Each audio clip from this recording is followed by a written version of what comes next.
Hi everyone. যাই হোক, আজকে আসলাম আনঅফিসিয়াল সেটগুলা কিভাবে অফিসিয়াল করবেন 100% সিস্টেমে। এবং একটা কথা বলা আছে যে 16ই ডিসেম্বরের মধ্যে সকল আনঅফিসিয়াল সেট বন্ধ হবে। সম্পূর্ণ একটা ভুয়া কথা। তো যাই হোক, এই বিষয়টা অনেকে ক্লিয়ার জানেন না, তাই আমি একটু বলতে আসলাম।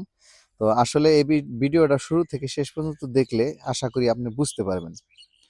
তো এখন আসুন বলি। দেখেন, বিষয়টা হলো যত আনঅফিসিয়াল সেটগুলো আছে, এটা বন্ধ হওয়ার যে সিস্টেমটা, সেই সিস্টেমটা আপনাদেরকে বলি। মূল বিষয় হলো যে আপনার মোবাইলে যদি একটা আপনার এনআইডি কার্ড, যেই আপনার মোবাইলে যে সিমটা, এই সিম যদি এনআইডি কার্ড দিয়ে করা থাকে, তাহলে ওই সিম যদি আপনার অফিসিয়াল বা আনঅফিসিয়াল সেটে যদি সিমটা থাকে এবং ওই মোবাইলটা যদি চালু থাকে, তাহলে 16ই ডিসেম্বর আগে অটোমেটিকলি এটা আপনার হয়ে যাবে, কি বন্ধ হবে না। ওকে, অটোমেটিকলি সরকারি সিস্টেম হয়ে যাবে।